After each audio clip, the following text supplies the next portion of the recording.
सांसद गिरिधारी यादव ने कहा कि खतरे में है संविधान, नीतीश को पीएम और तेजस्वी को बनाए सीएम। जन अधिकार सम्मेलन सह सम्मान समारोह में उमड़ा लोगों का सैलाब। कटोरिया हाई स्कूल के मैदान पर आयोजित जन अधिकार सम्मेलन सह सम्मान समारोह में रविवार को लोगों का सैलाब उमड़ता रहा। मुख्य अतिथि सह जदयू के राष्ट्रीय महासचिव सह बांका सांसद गिरिधारी यादव ने कहा कि देश का संविधान आरक्षण और वोट का अधिकार कैसे बचेगा, इस पर ध्यान दीजिए, नहीं तो आने वाली पीढ़ी कभी माफ नहीं करेगी। भाजपा वोट का अधिकार ही खत्म करना चाहती है। गुलामी से बचने के लिए एकजुटता के साथ सत्ता से नरेंद्र मोदी को हटाएं और विकास पुरुष नीतीश कुमार को प्रधानमंत्री और तेजस्वी यादव को राज्य का मुख्यमंत्री बनाएं।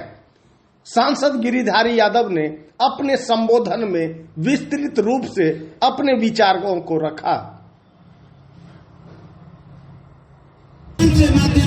माननीय मुख्य हमारे जो नेता नीतीश कुमार हैं, हम लोग सब बिल्कुल नीतीश कुमार को इस देश का प्रधानमंत्री बनाएंगे और हमारे जो उप प्रधान मुख्यमंत्री हैं तेजस्वी जी, इसको बिहार का मुख्यमंत्री बनाएंगे। और जब तक हम जागरूक रहेंगे और हम जब जागे रहेंगे तो कोई कुछ नहीं कर पाएगा। और आप बहुत सारे लोग कह रहे हैं कि आपने देश विदेश का बात कह दिया, और जब हमारा बांका जिला का समस्या पर आइए, बांका जिले की समस्या को मैंने पहले ही उठा दिया है। क्या प्रभात खबर, आप प्रभात खबर पढ़ दिया। मैं सर्वे के बारे में बहुत पहले से उठा रहा हूँ और 20 की जो मीटिंग हुई थी उसमें मैंने मजबूती से आपकी बात कर रखा है, प्रभात खबर में छपा हुआ। हमने कहा है इस स्थिति के कल मीटिंग है कि माननीय हमारे अध्यक्ष जी कि ये जो स्थिति है सर्वे का बहुत ही दयनीय है, इनका कोई नौकरी नहीं है, ये जनता को बेवकूफ बना रहा है, ठगने का काम करता है। चलिए आप देखिए, मंडल के तमाम सदस्यों को अपनी ओर से मैं पूरी शुभकामना देता हूँ कि इतना बड़ा जमावड़ा आपने आज कटोरिया में इकट्ठा किया है, बहुत अच्छी बात है। सारे लोगों ने मेहनत करके जो यहाँ आज हमारी बात सुनने के लिए इकट्ठा हुए हैं, ये बड़ी।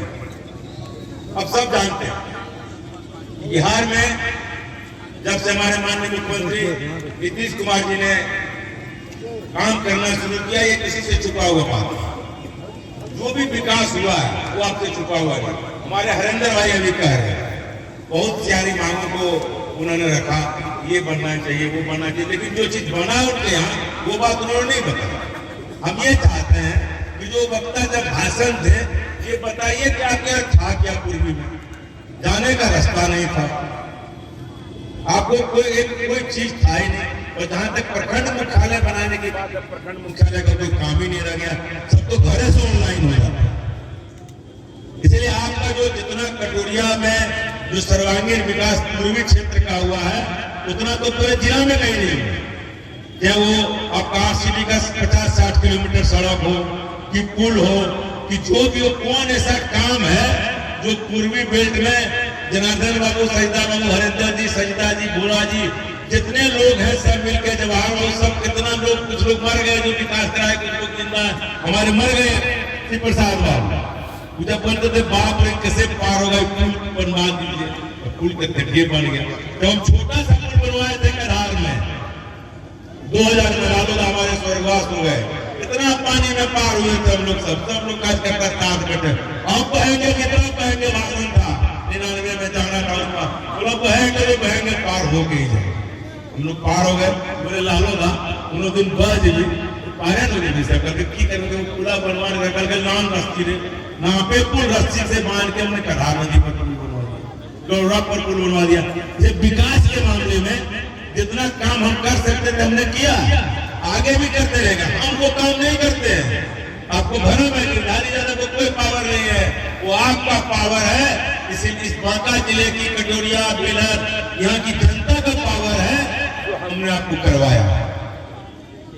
बहुत दिन तक लोग प्रयास करते हैं कि बधुआ जलाशय और बिलहरना जलाशय का विकास हो। बैठे हैं नरेंद्र जी, हमारे सम्मान्य राष्ट्रीय ललन सिंह जी थे उसमें इरिगेशन मिनिस्टर, सारा काम कर दिया है। विकास के मामले में चाहे वो बांका का, चाहे वो आपको जो ओढ़नी हो, बिलासी हो या जो भी हो, सारे चीज का हम लोगों ने किया। आपका है ना, आपको बरबीघा से लेकर परिवार आता कटोरिया टेंडर हो गया, क्या टेंडर हो गया है ना? ये लोग है, आप सब देखिए, बलिया हमारा एक रोड खाली हम नहीं करा पाया है, उसको बोलने में हमको कोई आपत्ति भी नहीं है, पूरा प्रयास कर रहे हैं।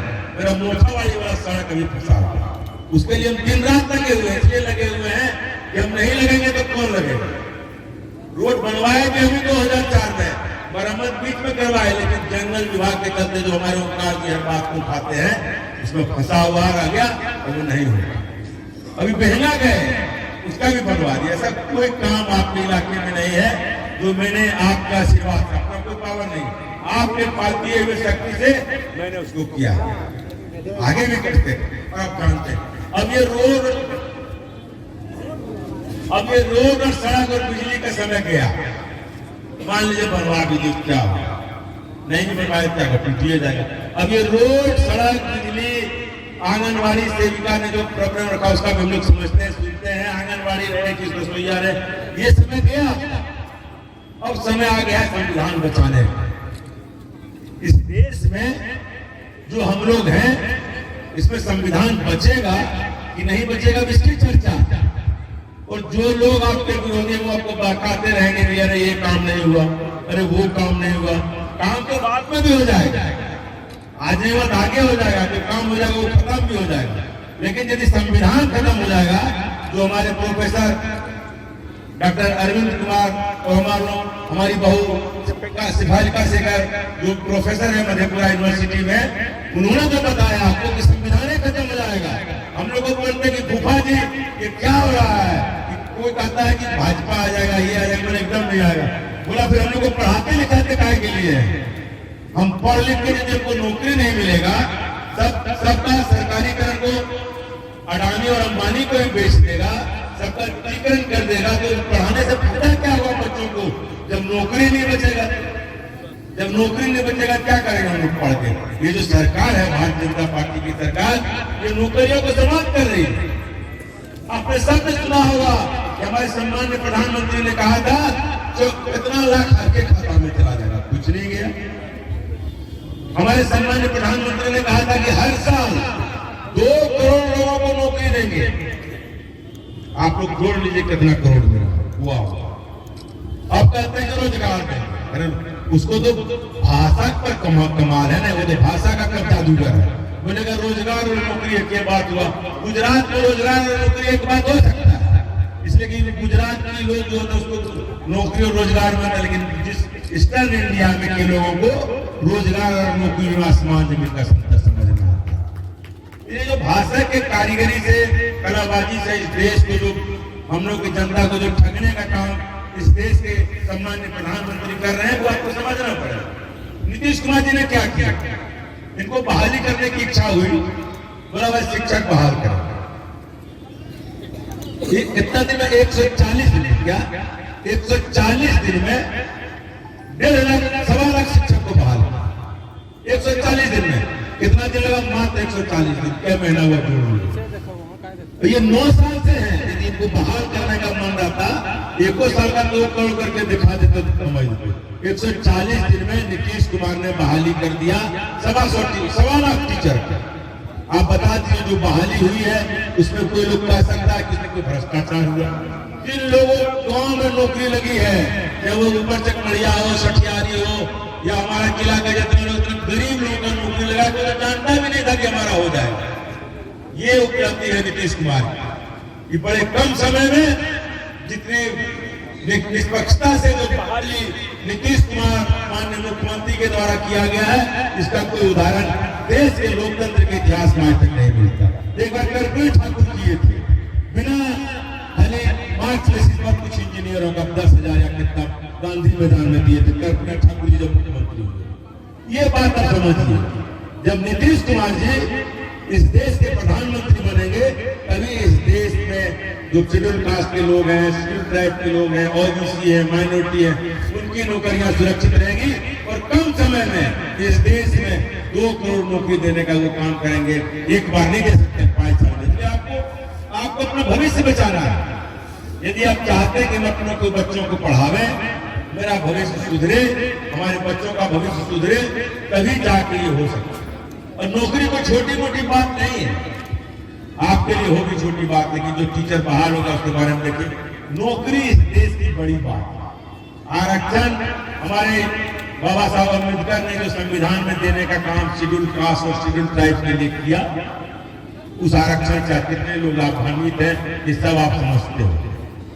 उसके बाद इस देश के प्रधानमंत्री हुए विश्वनाथ प्रताप सिंह जी, हमारे भाई विजय सिंह जी ने चर्चा किया कि उन्हीं के साथ हम लोग भी आए विश्वनाथ प्रताप सिंह जी। तो विश्वनाथ प्रताप सिंह जी ने जब आरक्षण लागू किया तो विश्वनाथ प्रताप सिंह को एक गलती छोड़ना पड़ी। भारतीय जनता पार्टी के जो लोग हैं, बीजेपी के जो लोग हैं, वो कमंडल लेके निकल गए और आरक्षण का उन्होंने विरोध किया। और उसके बाद आरक्षण दिया उन्होंने, प्रधानमंत्री जी गई तो गई, बचे हुए आरक्षण को हमारे मानव संसाधन मंत्री अर्जुन सिंह जी ने देने का किया, दोनों का स्वर्गवास हुआ, उन्होंने देने का काम किया और उन्होंने उसके बाद फिर अर्जुन सिंह जी नहीं बने। आरक्षण ऐसा मुद्दा है कि जो इसको टच करेगा, इस समाज में फैले हुए तमाम लोग हम लोग को बेवकूफ बना के दूसरे दिशा में ले जाके आपके आरक्षण को समाप्त करो। कोई बोलेगा क्या फायदा हुआ, आरक्षण भी नहीं है जीता, लेकिन इससे कोई मतलब नहीं है। मतलब यह है कि खुद यहाँ पैदा हुए, उन्होंने बुद्ध धर्म का प्रचार किया, इस देश के लोगों ने नहीं माना, बाकी देश के लोगों ने माना, वो तरक्की करके हम यहीं के ही रह गए। देने वाले हैं, आपको समझना तो समझिए। यदि इतने सनातन धर्म में तो हमारे भारतीय जनता पार्टी के लोग आजकल अम्बेडकर, हमारे सम्मान्य नेता अम्बेडकर जी का नाम लेते, यदि इतना इनके धर्म में इतना शक्ति था, ताकत था, तो बुद्ध क्यों स्वीकार कर लिए, क्यों उन्होंने बुद्ध धर्म अपना लिया? इसलिए अपना लिया कि बोला इतना झंझट कौन पालेगा, इतना रोज का झंझट कौन पालता है, इसलिए उन्होंने बुद्ध धर्म अपनाया। इनका वो धर्म से कोई नाता नहीं है, इनका नाता है आपके आरक्षण को समाप्त करने का। आप नौकरियों की ओर नहीं देखिए, आप रोजगार की ओर नहीं देखिए, आप फलाने की ओर नहीं देखिए, आप ठिकाने की ओर नहीं देखिए, आप इधर देखिए। पैदा हुए तो तकदीर में, मर गए तो तकदीर में, सब तकदीरें दिखा देगा तो कैसे काम करें? मेहनत से होगा, बिना मेहनत का कुछ, कोई तकदीर में लिखा के कुछ नहीं आता। यदि तकदीर लिखने वाला इतना बड़ा आदमी है, जिसने 1000 साल से लिखा है कि हम लोग झोले उठाते रहेंगे और कुदाले काटते रहेंगे, तो उस तकदीर लिखने वाले पर मेरा कोई विश्वास, आप जिसका होगा होगा, मेरा तो कोई विश्वास। ये आपको समझना पड़ेगा। जिस आडम्बर में ये भारतीय जनता पार्टी के लोग आपको फंसा रहे हैं, उस आडम्बर से लोगों को बचना पड़ेगा। और आपको आने वाली पीढ़ी, जो सारे वक्ताओं ने कहा है, आने वाली पीढ़ी माफ नहीं करेगी। जन अधिकार सम्मेलन सह सम्मान समारोह की अध्यक्षता और धन्यवाद ज्ञापन जिला विधिक प्राधिकार समिति के सदस्य सह पूर्व उप प्रमुख बालेश्वर दास ने किया, जबकि मंच का सफल संचालन जितेंद्र दास ने की। इस मौके पर विधान पार्षद विजय कुमार सिंह, जदयू नेता लालधारी यादव, जदयू नेता सह समाज सेवी ओंकार यादव, जेएनयू के professor doctor Arvind Kumar, JNU छात्र संघ की पूर्व उपाध्यक्ष सह मधेपुरा यूनिवर्सिटी की प्रोफेसर डॉक्टर शेफालिका शेखर, समाज सेवी बांके बिहारी, सांसद प्रतिनिधि नंदेश्वरी यादव, दिनेश कुमार यादव, उप चेयरमैन प्रतिनिधि फाकरे आलम, हरेंद्र शर्मा, सच्चिदानंद यादव, प्रमोद मंडल, मीर अख्तर अली, राजेंद्र केसरी, हबीब अंसारी, मंडली यादव, संतोष केसरी, राजीव चौधरी, भोला यादव, निरंजन ठाकुर, गुलाम सरवर, उमेश यादव, मोहम्मद इकरामुल आदि मौजूद थे। कटोरिया से दीपक चौधरी की रिपोर्ट।